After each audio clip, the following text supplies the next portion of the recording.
disponernos para la segunda bienaventuranza el día de hoy, que creo que el mejor regalo para el Día de las Madres y para nosotros como iglesia es que podamos abrir la palabra de Dios y poder ser instruidos por ella, y de pronto tiene algo muy especial el día de hoy, y es que estamos en las bienaventuranzas. Y quisiera abrir esta enseñanza con una realidad que hoy vemos hoy en día. Y quisiera que pusiéramos atención a esta corta frase de una letra de una canción que dice así: me lleva de la muerte a la vida. O literalmente la canción dice: me lleva del infierno a la dicha. Entonces nos está llevando esta canción a dos estados, ¿cierto? Uno negativo a uno positivo, ¿cierto? Como resultado.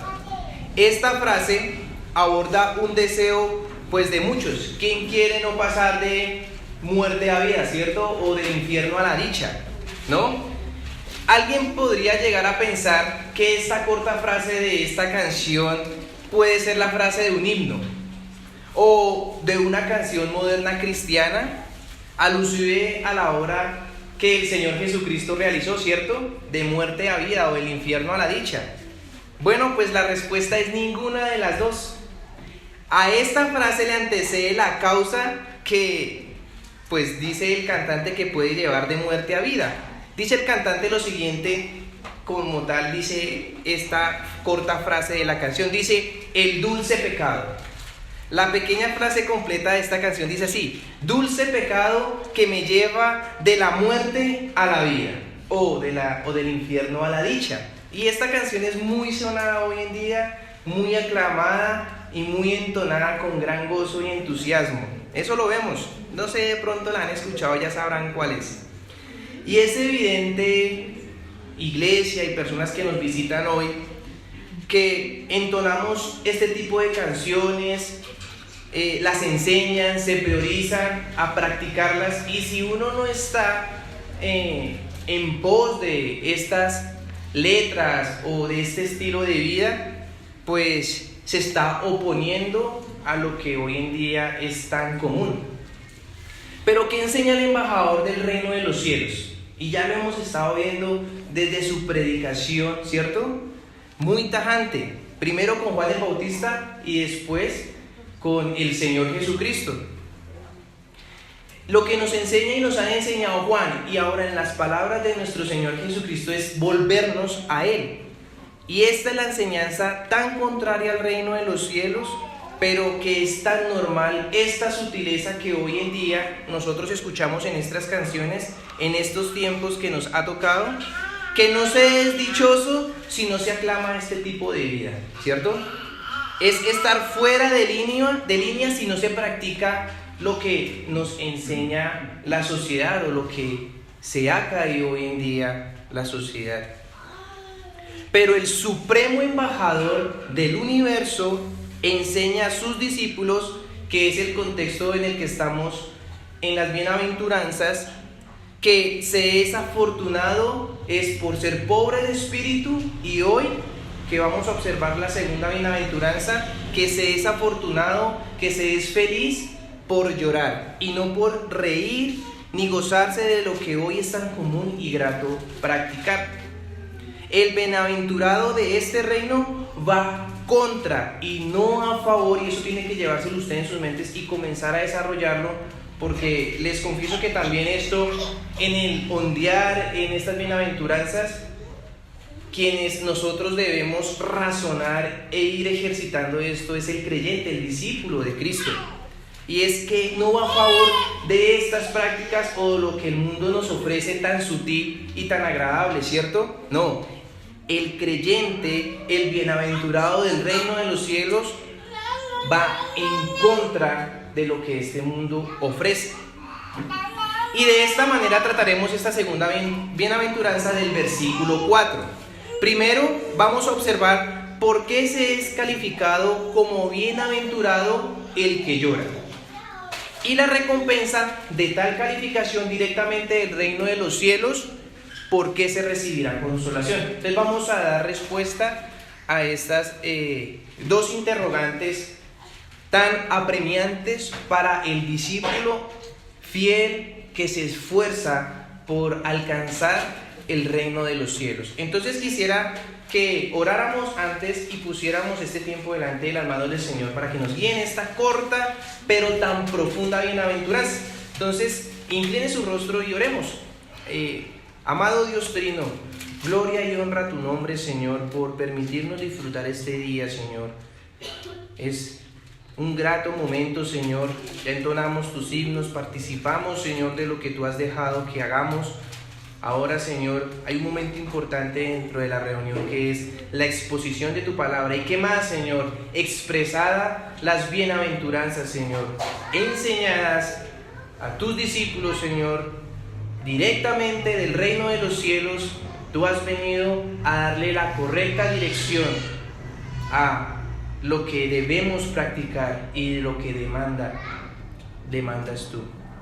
Gracias por esta oportunidad. Dispone nuestro corazón y que seas tu Santo Espíritu guiándonos, inquietando lo profundo de nuestras almas para poder, Señor, comenzar a practicar, Señor, como un discípulo fiel, lo que tú has ordenado.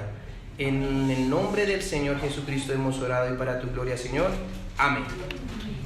Bueno, entonces comencemos con el primer lugar. Miremos el estándar que el discípulo de Cristo debe alcanzar. ¿Cuál es ese estándar? Pues la calificación de bienaventurado por llorar.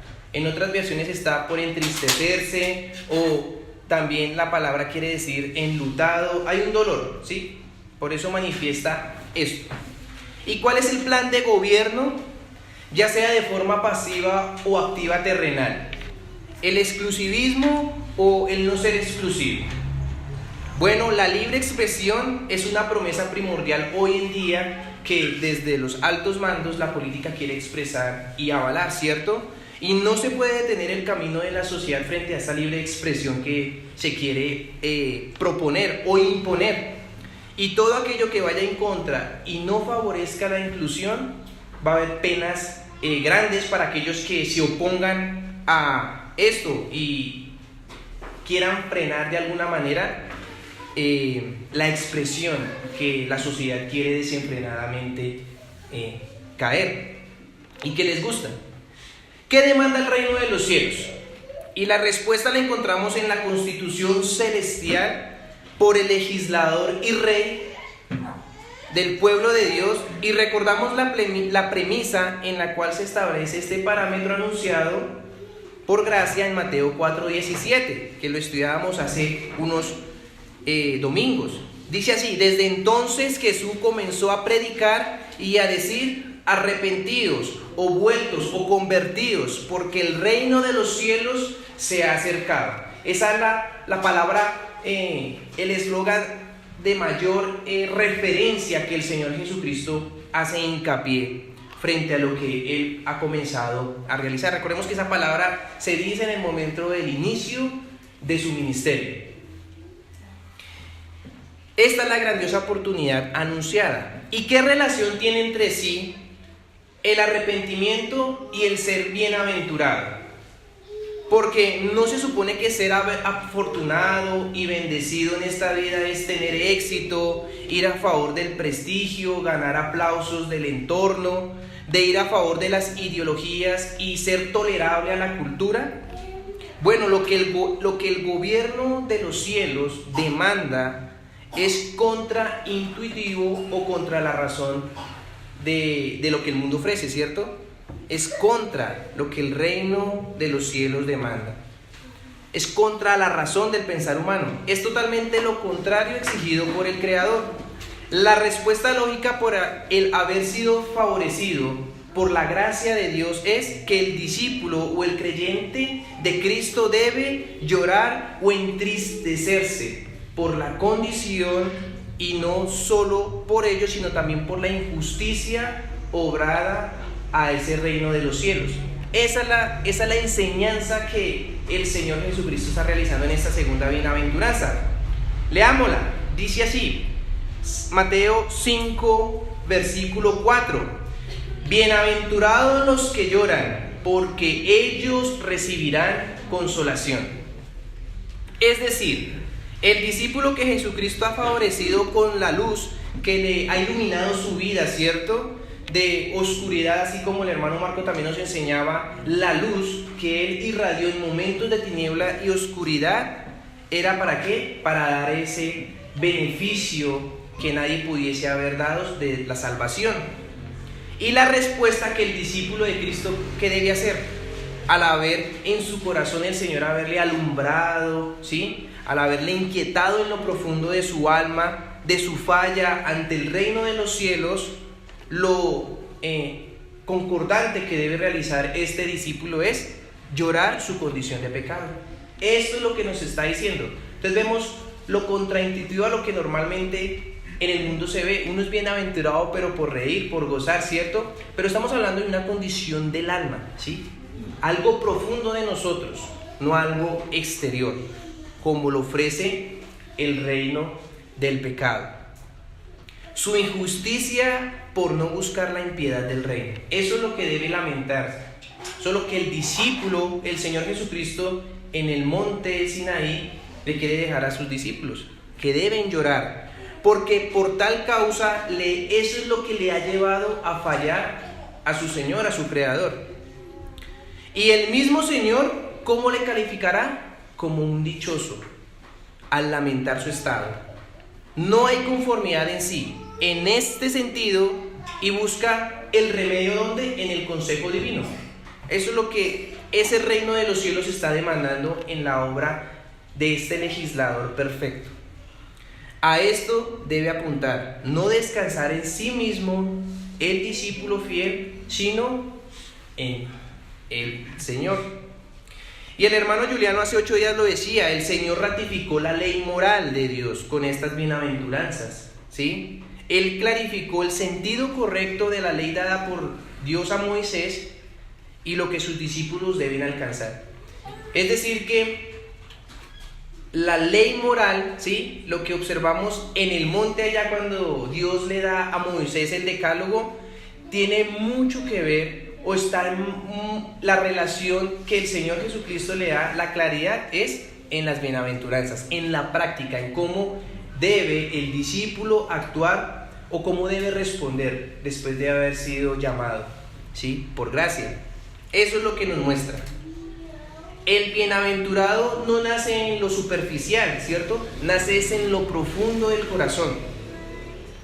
Cuando un ser querido muere, ¿qué es lo natural? ¿Cuál es la respuesta? Pues uno llora su partida, el lamento es profundo, y eso mismo debe ocurrir con el discípulo del Señor.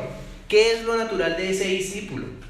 Llorar la condición de muerte en que estaba, y que aunque el Señor por su Espíritu le ha dado vida, le ha iluminado, aún sigue tal mancha, y ahora con la gracia del Señor y el poder de su Espíritu podemos alcanzar esos estándares de obediencia, ¿sí? Porque absolutamente ningún discípulo va a poder alcanzar estos estándares de obediencia que vamos a estar mirando y nos vamos a detener por unos domingos a meditar en las bienaventuranzas.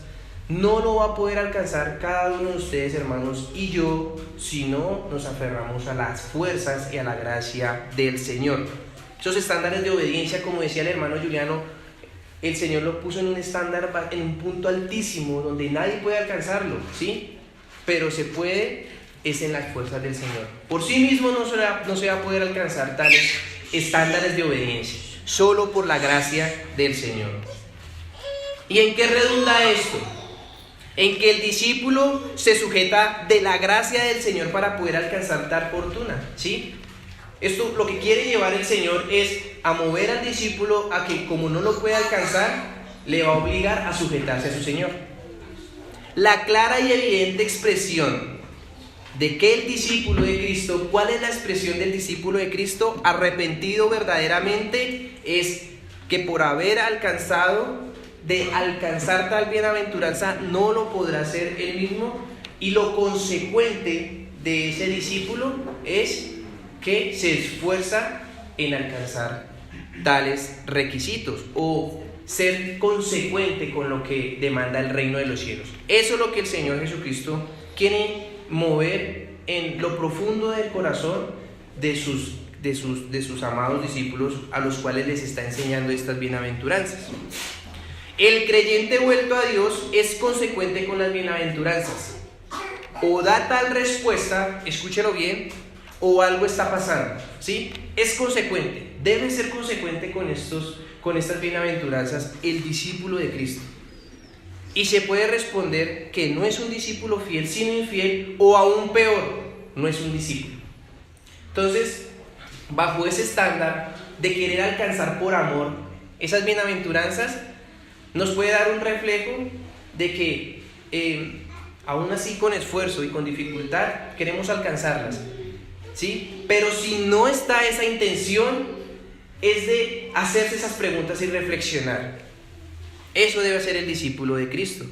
El discípulo busca tal fortuna que anuncia al Rey del pueblo de Dios.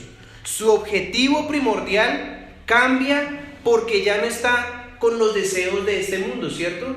Con las sutilezas de este dulce pecado que nos habla este cantante, ¿cierto? Entonces, en ese sistema no hay satisfacción. Debe estar lejos de él y darle la gloria a Dios. Eso es lo que el discípulo bienaventurado, afortunado, de esa manera es calificado, porque quiere alcanzar al Señor todo lo que Él demanda y ya cambia su perspectiva frente a lo que este mundo tan agradable a veces ofrece y tan bonito que le pueda parecer. Sabe que le va a llevar lejos del Señor y no le va a llevar a ser llamado afortunado, sino un infiel delante, un discípulo infiel delante del Señor. Entonces eso es lo consecuente, en eso debe redundar el creyente o el discípulo de Cristo para ser bienaventurado. Su objetivo debe cambiar radicalmente. Ahora, priorizando alcanzar las bienaventuranzas demandadas por el reino de los cielos. Y esto es lo que aborrece el mundo. ¿Cómo un bienaventurado va a ser pobre, ¿sí?, de espíritu? ¿O cómo un bienaventurado va a llorar? Eso es lo que el mundo aborrece. Y eso es lo que debe el creyente trabajar. Y quiero enfatizar esto, hermano. Usted no puede alcanzar este estándar de obediencia en el esfuerzo propio. Es solamente por la gracia de Dios. Debemos humillarnos para poder alcanzar estos estándares de obediencia. Estas cualidades, lo que demanda el reino de los cielos, para ser por el Rey calificado como un bienaventurado. Y esto resultará ¿qué? En alcanzar poco a poco la estatura de Cristo, ser más a Él, ser igual a Cristo. Su agrado debe ser ahora agradar a su Señor, a quien le salvó. Esa debe ser la respuesta de este discípulo bienaventurado. Hay algo particular con el afortunado por llorar, y es que el discípulo del Señor y Salvador que se lamenta, su dolor no es una acción de momento, porque hemos observado durante nuestra vida cristiana que nos hemos topado con muchas personas que vemos un arrepentimiento momentáneo, y ese no es el correcto bienaventurado, por decirlo así. El correcto bienaventurado se lamenta día a día, o sea, es un lamento continuo. Eso es lo que esta palabra o el verbo llorar nos quiere decir en su idioma original o su intención original. Es una acción continua. Lo que el verdadero profeta, el verdadero Moisés, nuestro Señor Jesucristo, está enseñando a su pueblo es que esta acción en el tiempo debe ser continua. Este lamento, este luto por su condición, ¿sí?, debe dolerse por fallarle a su Señor, porque día a día le estamos fallando al Señor. En pocas palabras, debe haber una intención de vergüenza en nosotros por lo que hacemos, por lo que pensamos, por lo que hablamos al Señor, ¿cierto? Y esta intención de estar insatisfecho con la condición que uno día a día obra al Señor, lo que también no solamente eso, sino también lo que nos rodea, estar insatisfecho, como el pecado directamente de quienes nos rodean y cómo ha tomado tanto poder que él va contra a ese reino de los cielos. Ese debe ser el lamento que nosotros debemos expresar. Y de esta manera nos llevará a no soltar de la mano a nuestro Señor. Y por consiguiente nos llevará a servirle, ¿cierto? Nos llevará a depender de que Él solamente nos puede sustentar. En eso vamos a concluir, en que solamente el Rey del reino de los cielos nos va a poder sustentar. No quiere decir esta bienaventuranza, y el hermano Juliano hace 8 días también lo dejó muy claro, para que no malentienda la acción que se debe tomar en el sentido de su expresión exterior o su lenguaje no verbal, andando con una cara de desanimado todo el tiempo, la vida sin sabor, con conmiseración, soy un pobre pecador. Si está esa intención, también está orando mal, ¿sí? Porque ¿qué es lo que está o lo que ha hablado? Y el hermano Juliano también hace 8 días lo dejó claro. Es sentir ese lamento, ese dolor por lo que le estamos causando al reino de los cielos, que en su gracia Él ha abierto nuestros ojos. Debe haber esa inconformidad en no querer actuar conforme a lo que yo quiera, ni lo que este mundo quiera, sino nos lleva a depender. Eso es, no es manifestar una intención hipócrita, superficial, sino va en lo profundo de su alma. Es eso. No malentiendan las bienaventuranzas, bueno, porque se puede caer en eso, en que nosotros debemos andar con un látigo y subiendo a Monserrate de rodillas para pedir clemencia al Señor. No malentiendan las bienaventuranzas. Lo que el Señor está diciendo es que la correcta intención es estar inconforme con uno, porque eso nos va a querer llevar a ser más a ese Rey del que está proclamando el reino de los cielos, o lo que demanda esos estándares de obediencia. Entonces, no malentienda eso que nos visita y hermano en la fe. El lamento, el dolor debe sentirlo es en su alma, porque aquí es donde radica el problema. Y lo vimos también cuando observamos las doctrinas de la gracia, la depravación total. El problema radica es en el espíritu, en nuestro corazón.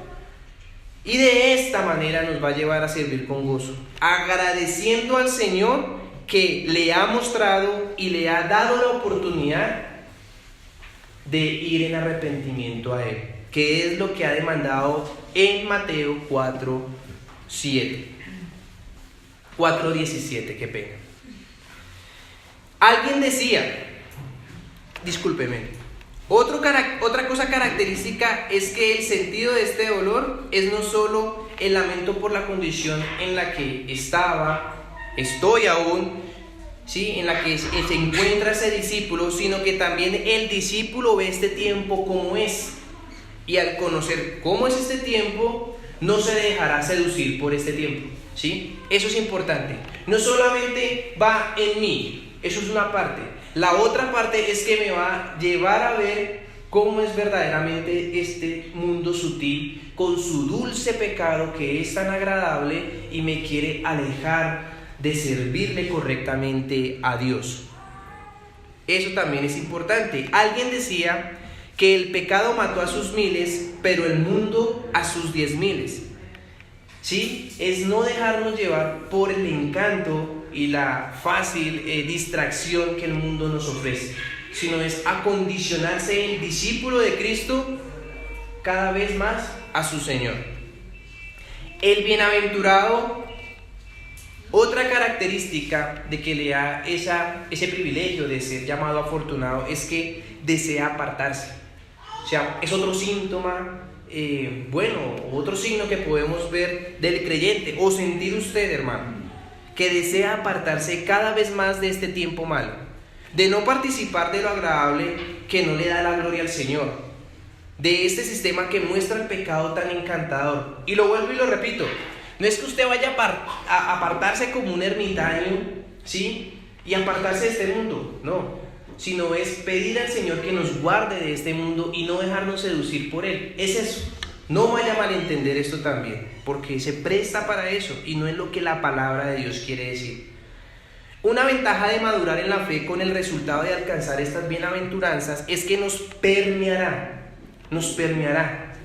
de una correcta acción justa, que es lo que demanda el reino de los cielos.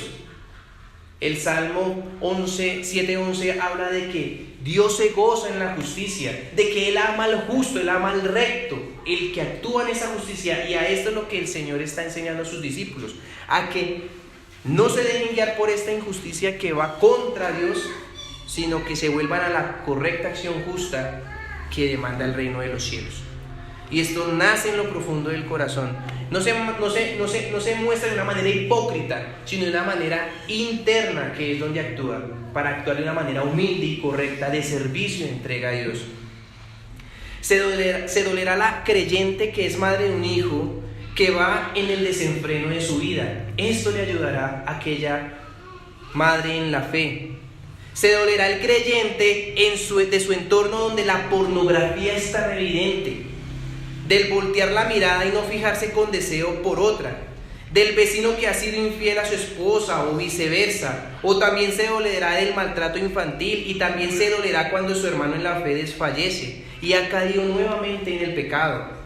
Y por último, lo que engloba todo ello se afligirá el creyente, el discípulo fiel, se afligirá porque sabe que cada uno de estos casos, la razón es que Cristo no está en sus vidas, ¿sí? Que les falta ese Salvador. ¿Y qué hace? ¿Cuál es la respuesta? No es que el bienaventurado se quede en una situación de lamento y se vaya al extremo y se dé látigo, no. La condición correcta o la respuesta que da este bienaventurado es que querrá cada vez más llevarles a estas personas el mensaje de salvación. Se afligirá y se querrá preparar, orará aún más por aquellos que están fallando, por aquel hijo que va en el desenfreno de la vida, por aquel hombre o mujer que está en la pornografía, etc. Todos estos casos se afligirá e irá al Señor y se arrodillará y le pedirá que le ayude para llevarle a cada una de esas personas el mensaje del Evangelio. Pedirá sabiduría para que el Señor le ayude a abordar estos temas, todos esos temas que nos rodean, para que de una manera bíblica pueda llevar ese consuelo, que es la segunda parte en la cual vamos a concluir, y llevarle el mensaje de salvación a aquellos que están en contra todavía del reino de los cielos. En esto nos llevará a permearnos al discípulo. Esto es ser bienaventurado, iglesia. No solo conocer que hay una injusticia obrada día a día al reino de los cielos, sino que el discípulo pide ayuda para poder actuar y ser un medio de buenas nuevas, un agente de exhortación y un agente de consuelo. Y ahora, ya después de haber considerado cómo es que el discípulo de Jesucristo es considerado por su lamento bienaventurado, pasemos al último tema, que es ¿por qué el bienaventurado por llorar recibirá consolación? El sentido como tal de esta bienaventuranza, que también es escatológica, ¿sí?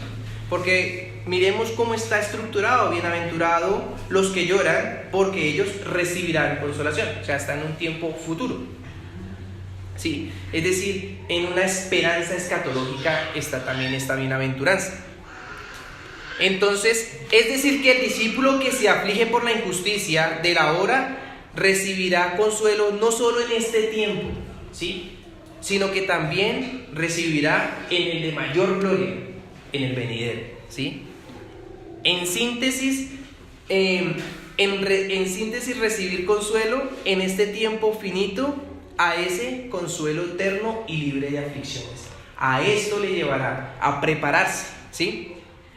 Y recuerdan el tercer remedio de Thomas Brooks, que nos enseñó en el capítulo 6, que socializamos hace 8 días, referente a la aflicción. Él también entendió la naturaleza de esta bienaventuranza y su consuelo eterno. Y permítame, lo retomo. Dice así el tercer remedio frente a la aflicción. Tercero, los creyentes deben recordar que sus problemas son en realidad pasajeros. Escuchen, el discípulo de Cristo recordará que sus problemas son pasajeros y de corta duración. Thomas Brooks expone el Salmo 35, el capítulo 30, el versículo 5, y dice lo siguiente: por un momento será su ira, pero su favor durará toda la vida. Por la noche durará el lloro, en la mañana vendrá la alegría. Sigue diciendo el autor: en realidad hay muy corto tiempo entre el conocer de la gracia de Dios en la tierra y el gozarse de la gloria de Dios en el cielo. ¿Sí? Estamos en un tiempo finito, pero vamos a apuntar a un tiempo eterno. Sigue diciendo, y él pone aquí Hebreos 10, 36 al 37, y dice lo siguiente: porque aún un poquito, y el que ha de venir vendrá y no tardará. Es decir, que el tiempo en el que nosotros estamos es muy corto, pero hay que aprovecharlo, el discípulo de Cristo, para ser bienaventurado. Este breve tiempo, termina y concluye Thomas Brook, este breve tiempo de sufrimiento terminará pronto y los creyentes estarán con Cristo para siempre. Y algo maravilloso que me gustó: este tiempo de tormenta es el preludio de la calma eterna. Entonces también es de ánimo, esta bienaventuranza también es de ánimo para nosotros en este tiempo en el que estamos tan difícil. Y tenga en cuenta de que nosotros no sufrimos la persecución del evangelio como en otras regiones o el otro lado del continente lo sufre. Nosotros somos muy privilegiados, y eso también, si no actuamos, la respuesta de nosotros debe ser aún más rápida, ¿cierto? Pero no se ve así en el creyente hoy en día. Se ve, ¿saben cuáles? En los que sí sufren persecución de una manera tajante. Es decir, que eso puede ser un tipo de juicio para nuestra infidelidad si no estamos actuando o queriendo tomar esta bienaventuranzas. Es de pensar. Esto es muy reconfortante para nosotros, ese consuelo invaluable que solamente nos puede ofrecer, o el correcto consuelo que nos puede ofrecer el reino de los cielos. Y quisiera tratar 2 remedios de consolación dados por Dios, que en su tiempo trajeron en momentos de oscuro al pueblo ánimo y alivio. El primer momento de consolación que vemos en la historia, en la palabra de Dios, es de un profeta, el profeta Isaías. Un modo de consuelo que Dios utilizó en muchas ocasiones para hacer proclamado juicio a aquellos rebeldes, a los rebeldes del pueblo de Israel, que ellos cometían al reino de los cielos, pero también ese juicio acompañado de consuelo prometido.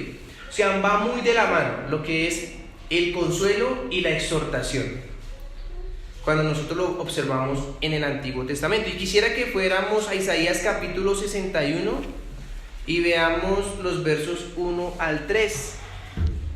Isaías 61, versos del 1 al 3.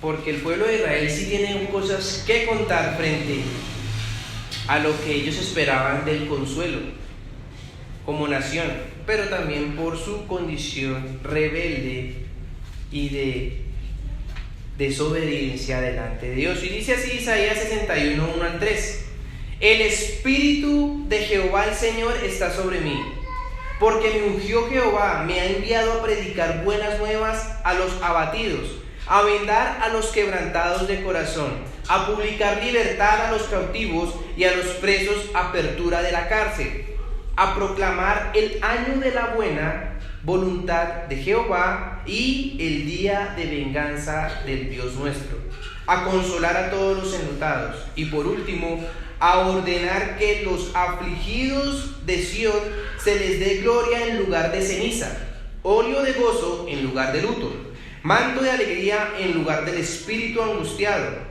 y serán llamados árboles de justicia, plantío de Jehová, para la gloria suya. Amén. Estas palabras de Isaías son un consuelo muy grande al pueblo de Israel, porque recordemos que ellos estuvieron bajo el exilio.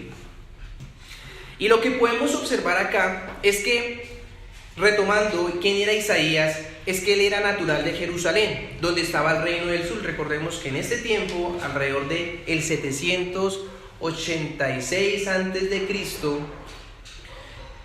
Isaías ministra o proclama la palabra de Dios, ya sea de consuelo o de exhortación, al pueblo de Judá, que es el reino del sur, como estaban divididos.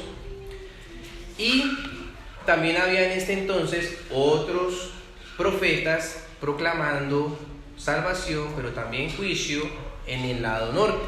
Y en este caso está Isaías dando unas palabras de consuelo. El reino de Judá, la aflicción y el lloro en el tiempo de Isaías era algo común. La impiedad durada al pueblo de Dios era claro, tanto del rey que estaba en ese tiempo reinando a ese pueblo, y de ese pueblo su respuesta directamente a Dios. Era muy frecuente, y por tal razón pues es Isaías llamado en este lado del reino. El anuncio de Isaías de las buenas nuevas en su momento profetizó el juicio inminente del exilio que en el 721 a.C. se llevó al reino del norte, porque fue aniquilado por las fuerzas asirias, ¿sí? O sea, ellos sufrieron un golpe por su rebeldía contra Dios y fue anunciado, ¿sí? Y los asirios derrotaron y aniquilaron al reino del norte. El reino del sur, donde ministró Isaías, que tuvo una considerable prórroga gracias a la guerra pues, que se libró Asiria con Babilonia en ese tiempo, pero sin tardar, Nabucodonosor, conocemos la historia, en el 587, él conquistó Jerusalén, y no solamente conquistó, sino que destruyó también el templo y llevó a muchos al exilio como esclavos.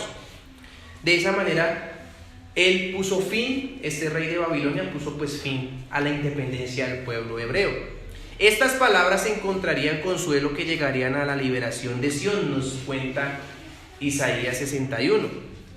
Pero solamente hasta 120 años después, bajo el imperio persa, cuando Ciro le derrota al imperio babilónico y nuevamente les da la independencia y que retornen a Jerusalén el pueblo de Judá.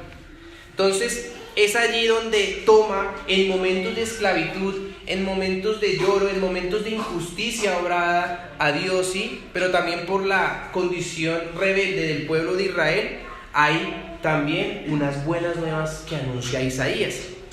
Y ahora estas buenas nuevas que retornarían en el Mesías, lo vemos en la historia claramente, cuando el Mesías prometido llega al pueblo. El profeta, y es aquí en el capítulo 61 la voz de aliento, Isaías proclama al pueblo el favor que hará el Mesías y el consuelo que traerá al afligido por la injusticia, por los opresores, ¿cierto? Dice el verso: buenas nuevas a los afligidos, libertad a los cautivos, a los presos, apertura de la cárcel. Y no solo traerá un consuelo, y aunque en su tiempo la nación de Israel, gracias a la providencia de Dios con la liberación del exilio por el imperio persa, tales palabras tomaron claridad a la luz del tiempo cumplido en la persona de nuestro Señor Jesucristo, cuando el reino de los cielos se acercó, que es lo que observamos en Mateo 4:17. Entonces vemos que cada vez que va avanzando en la historia, desde el pueblo de Israel, esas palabras anunciadas, aunque tardó mucho para encontrar un alivio, ¿sí? Aún así Dios a aquel pueblo lo guardó y le trajo alivio. Y el alivio de mayor consuelo fue en la obra de nuestro Señor Jesucristo. El pueblo de Dios no ha buscado el consuelo en su Señor, porque lo ha buscado en lo placentero del mundo. Por eso también le llegó al pueblo de Israel esa consecuencia tan devastadora. Pero el reino de los cielos se ha acercado, y se ha acercado porque el pueblo de Dios nunca ha podido liberarse y estar en paz. Por eso el reino de los cielos se ha acercado, y es aquí cuando este consuelo toma una mayor claridad. Convertidos al Señor, vuelvan al Rey del universo, y así busquen tales bienaventuranzas. Y el segundo consuelo lo vemos en el cumplimiento máximo, por medio de la presencia personal del Señor Jesucristo. Es decir, que el Señor utilizó muchas maneras de consuelo en el Antiguo Testamento o en la nación de Israel, enviando a los profetas, ¿cierto? Pero ahora lo observamos con mayor claridad, viendo cómo envió a esa persona, directamente a la persona de nuestro Señor Jesucristo. Y era una visita fundamental y necesaria para su pueblo. El Dios eterno, la segunda persona de la Trinidad, se humanó y trajo consuelo a su pueblo. Y el oficio de profeta del Señor Jesucristo es muy evidente en estas bienaventuranzas. Cuando Dios levantó a los profetas en la nación de Israel, su propósito era predicar salvación y proclamar juicio. Palabras tanto desalentadoras como alentadoras que observamos o hemos observado en la historia de Israel en medio de su apostasía.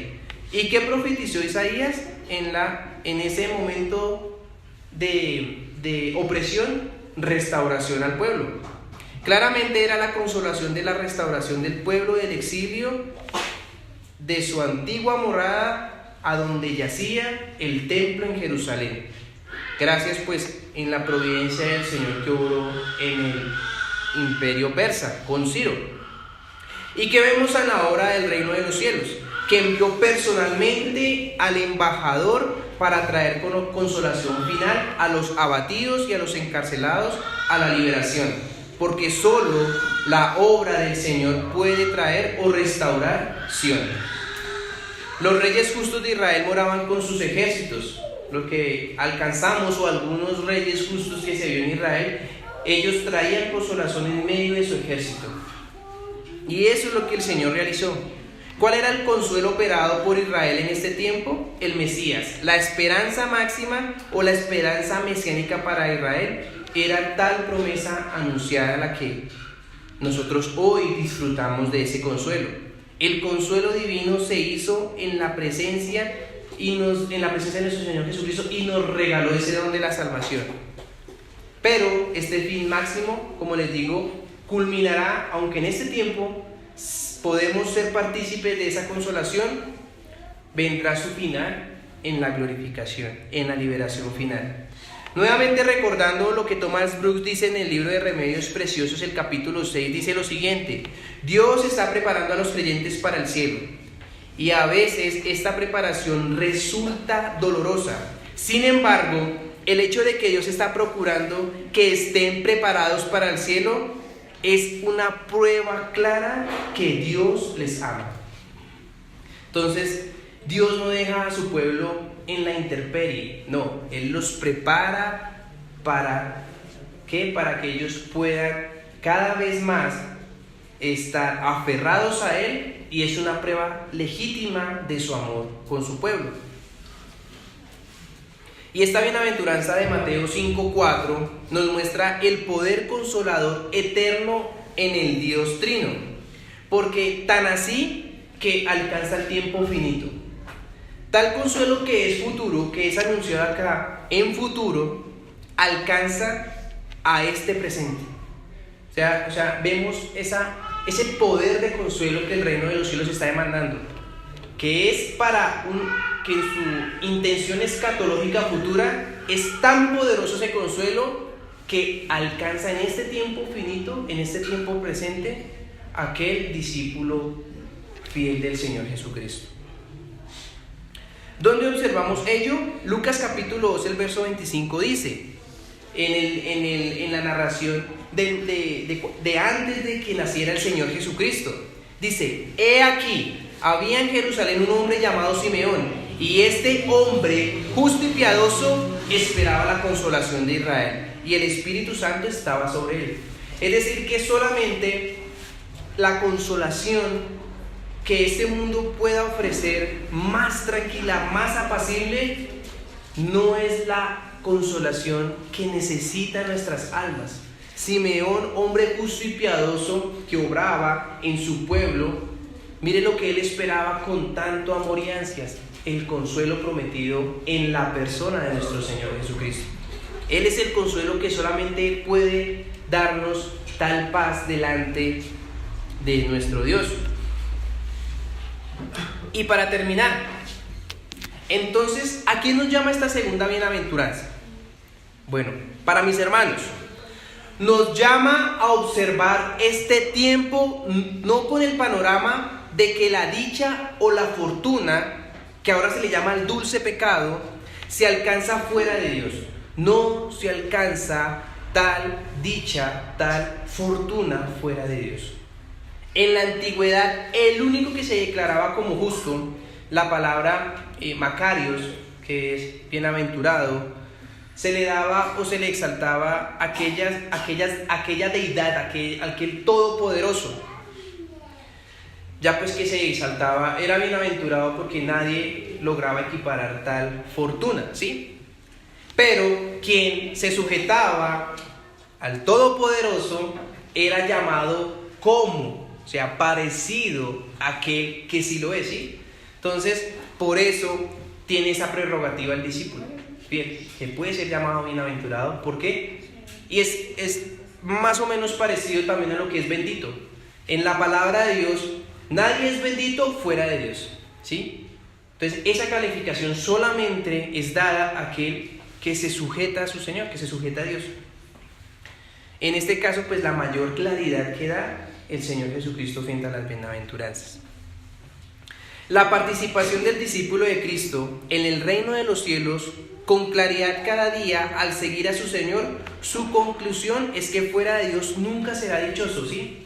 Cada vez va más a necesitar del Señor, ¿sí? Porque fuera de Él no puede ser dichoso.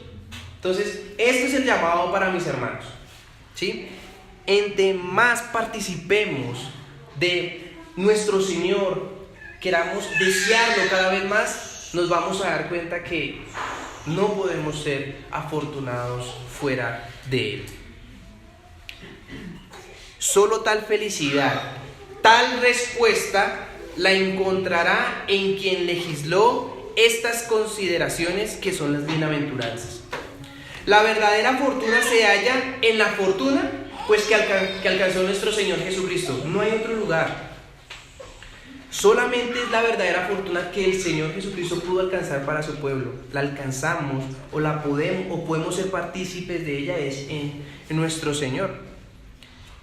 Es así que la única forma de alcanzar este estándar de obediencia que el reino de los cielos demanda es de su gracia. Por eso es enfático esto, hermano. No podemos actuar con moralismo porque nuestras fuerzas no valen nada, ¿sí? Y somos enfáticos en la iglesia por eso, porque caemos en ello aún. Es por su gracia que podemos alcanzar estos estándares de obediencia. Es por el poder del Espíritu Santo y no en las mías. Hermano, debe ser consecuente tu arrepentimiento con el objetivo primordial de alcanzar esta calificación por el reino de los cielos. Esa es la respuesta clara. En esto debe redundar si uno ha manifestado que el Señor Jesucristo es nuestro Señor y Salvador. La respuesta clara es que pues que nosotros debemos querer alcanzar esas bienaventuranzas, ¿sí? La vergüenza por quien eras sin el Señor y la injusticia que obrábamos a Él, dolor por el pecado contra Dios. Eso debe ser una característica clara que debemos expresar y no superficial, no de una manera hipócrita, sino trabajar en nosotros para ofrecer un mejor servicio al Señor. Y lo que ahora vemos es que no hay inconformidad frente a lo que se obra hoy en el día a día. Debe dolernos por cómo esta sociedad busca y cae en el favoritismo, que acepta lo insólito. Estamos leyendo un libro que es de Alistair Beck, Lo que los ángeles quisieran saber, y la gente busca plausibilidad o aplausos o favoritismos en lo que es insólito, ¿sí? O sea, la verdad cada vez va perdiendo más terreno. Este autor ponía uno de los libros que en su tiempo tuvo gran auge, hasta fue comentado en la revista más importante de Estados Unidos, no recuerdo cuál es, New York Times, todas las que hay allá, y decía que se aclamaba tanto el libro de una autora en la cual se expresaba cómo ella podía hablar con los duendes, ¿sí? Y que a esto le daban tal importancia que lo alababan, ¿sí? Es decir, que lo insólito ha tomado verdad y lo verdadero ha perdido terreno. Eso es lo que habla este autor, y tiene toda razón. Nos vamos es por aquello que no tiene una fuente o un fundamento firme. Nos estamos yendo por aquello que es ilusión y hacemos de ello un hecho, una verdad. Debe llevarnos a prepararnos a usted, hermano, creyente, fiel, a predicar las buenas nuevas, así como Isaías las proclamó a su pueblo, palabras de consolación, pero también de exhortación. No podemos ser amables y poder ceder nuestros principios con lo que hoy en día se observa. Por eso debemos predicar las buenas nuevas de salvación, pero lo que la Biblia nos dice, no lo que nos dice hoy el mundo, porque también ha tergiversado lo que la palabra de Dios dice. Entonces nos lleva, así ve, a permearnos y a lo que dice la palabra, no lo que dicen otros, sujetándose y haciendo sus descaradas cosas, sujetándose en la palabra. Entonces debemos prepararnos, sin olvidar el proclamar el juicio venidero a nuestras familias, en el trabajo, el que está en el desenfreno de la vida, aquel infiel con su esposa o esposo, al que ha caído en diferentes vicios, el juego, la pornografía, el débil en la fe, etc. Hay tanto por qué orar y trabajar, hermanos, que este es el llamado que nos hace las bienaventuranzas. Recordemos que no es calificar y alcanzarlas, sino debemos buscar la práctica de ellas como buen discípulo de Cristo. Por último, hermano, esta calificación es pasajera, el preludio de una calma eterna, como dice Thomas Brooks. Le animo para que se levanten las fuerzas del Señor y persevere con sus luchas a sobrepasarlas, ¿sí? Ese es el ánimo que nos deja estas bienaventuranzas, y que solamente la gloria sea para Dios. Recuerde, hermano, que el consuelo es futuro, pero es tan poderoso que alcanza este presente en la obra de nuestro Señor Jesucristo. Y para quien nos acompaña y no ha declarado al Señor Jesucristo, no lo ha declarado como Señor y Salvador, vivirlo, ¿no? Vivirlo. Suena contra la razón que un rey demande ser pobre, ¿cierto? Recordemos que estamos hablando de algo que radica en nuestro espíritu, no en lo material. Y ahora demanda llorar, demanda lamentarnos. Esto demuestra la concordancia frente a la insatisfacción de una humanidad injusta que actúa hacia el Creador. Pues así es, la fortuna solo se encuentra en Jesucristo, porque nuestra separación de Dios es tan infinita, tan lejana, que solo se puede alcanzar tal dicha o tal fortuna es por la obra que el Señor Jesucristo cumplió por aquel pecador. La falta del pecador es que su fortuna la quiere alcanzar fuera de Dios, ¿sí? Del moralista, de aquel que quiere en sus fuerzas buscar también esta dicha. Pero fuera de Cristo, fuera de Dios, no se puede alcanzar una correcta dicha. Este libro también habla de que el sentido de la vida a veces se pierde. ¿Por qué nacemos? ¿Con qué propósito nacemos? Y nacemos con el propósito de darle la gloria a Dios y gozarnos en Él. Y solamente eso lo podremos hacer entendiendo lo que la obra del Señor Jesucristo realizó en la cruz. Este tiempo, tenga en cuenta aquel que nos visita y nos ha dado su vida, que este tiempo es finito y viene un tiempo eterno. Es decir, que si en este tiempo finito no aprovecha esta oferta del Evangelio, ¿sí?, no se somete al Señor, tendrá un tiempo infinito de desdicha y sin consolación, porque este sustento solo lo puede ofrecer el Rey de ese reino de los cielos, que es nuestro Señor, que Él alcanzó tal dicha de consuelo en la cruz. El reino de los cielos tuvo que alcanzarse. Vemos la magnitud del pecado en el que está la humanidad. Y de esta manera tuvo que acercarse un embajador del reino de los cielos, alguien eterno, algo con poder se humanó, porque nunca podemos nosotros ser librados de nuestra desdicha, lo que nos separa del Señor. Por eso es la invitación que vaya a Cristo en arrepentimiento y fe y le sirva como Señor y Salvador, que es aquel que nos da el consuelo que necesita nuestra alma. El discípulo que aprendió de su maestro es calificado como bienaventurado, porque refleja lo más posible, ¿sí? El discípulo hace lo posible, se esfuerza, lucha por expresar lo que ha aprendido de su maestro. Y esto es lo que el Señor Jesucristo quiere en el monte, ¿sí? Que el discípulo se esfuerce por querer alcanzar la exactitud frente a lo que Él demanda. ¿Y qué redunda en esto? En que va a ser un agente del consuelo, de exhortación, de ánimo, de alivio. Ha sido consolado aquel que Dios le ha dado la oportunidad de ser llamado.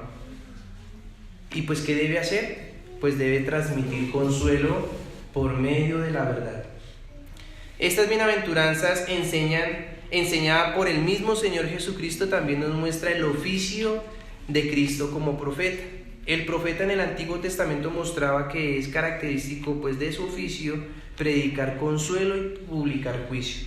Entonces, a esto somos llamados, hermanos, y aquellos que nos visitan, que fuera del Señor nada podemos hacer. Entonces, le invito a que reflexione esas bienaventuranzas y que vaya al Señor para que le muestre en qué debe usted lamentarse o en qué ha caído y está participando de una manera sutil de lo que el mundo ofrece. Entonces, oremos al Señor y gracias, hermano, por su atención.